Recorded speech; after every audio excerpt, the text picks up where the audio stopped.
So this is a laser, and top speed of this boat is approximately 10 to 15 knots, which equates to about 25 to 30 kilometers an hour. This is a laser here, you can see. It's a pretty quick dinghy. You can see here, 1 gram here. We need a tripod. Some pretty basic sail controls. You see here, a nice boom bang. Out haul here. Cunningham. I'll explain to you what these do. The boom bang pulls down the boom. You can see here. Crank this in. The boom comes down. And this is a purchase system here. All these blocks make it easier. It's a new system. All the sail controls here help flatten the sail. You can see it's luffing right now. If I pull in the sail, hopefully this will. You can see it starts to fill a bit. You can see it's got a pretty nice sail shape, and then let it out and it'll start luffing again. And so with the sail pulled in, you can crank the controls. You see the boom bang goes limp. Pull that in. It's a nice tight. How it should work is that you pull this rope here and it pushes the sail, flattening out the sail at the bottom of the leech. That pulls that, let it out. It gives you more power. The more bag in the sail, the more power. And so depending on your weight, it will, the more you pull it in, the less power you'll get, and the more you let it out, the more power.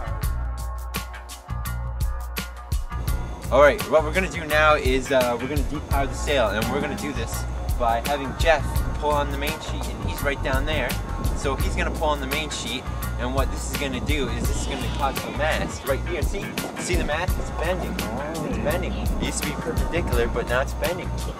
Alright, now what that does is it depowers the sail, and you want to be doing this when you have heavy wind conditions, because this makes it much easier to sail.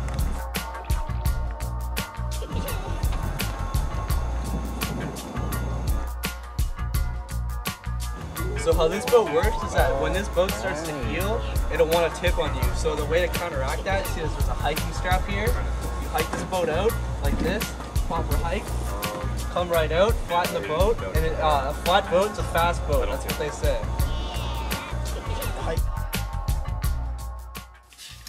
In this picture, the sail is pushing the boat in the direction of the wind.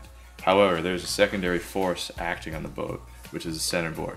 What the centerboard does is it resists the push of the wind and causes the boat to track in a relatively straight course.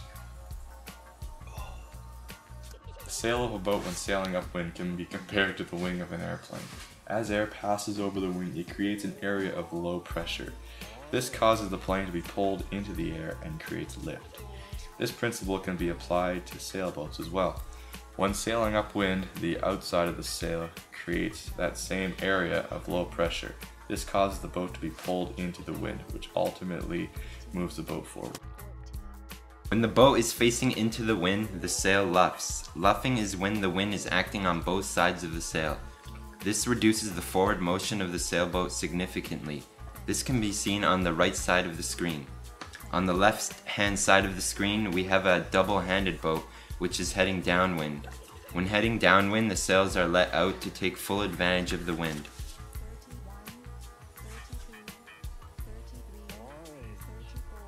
Some boats like the Aussie Skiff here are able to travel faster than the wind.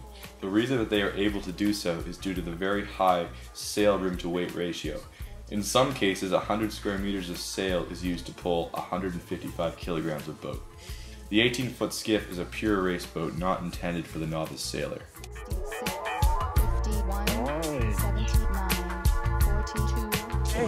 This is the centerboard here. This is what actually sticks in the water. It sticks right in. I don't know if you can see it from here, but there's a hole right here. Fits right nicely in there. You only put this in when you're actually in the water, so I can't demonstrate it. I'll put the boat in the water in December. It's pretty freezing.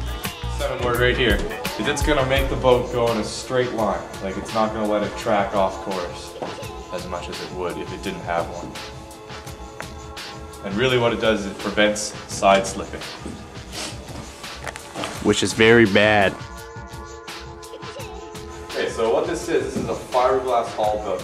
And they started building hulls out of fiberglass after they realized that wood rots. Okay, wood rots when it's put in salt water. So what they did, they used the fiberglass here which is very rigid and has a very high strength to weight ratio to build their hull. And when it's covered in a gel coat like this one is here, it just glides through the water. Like the friction is almost like it's reduced a lot.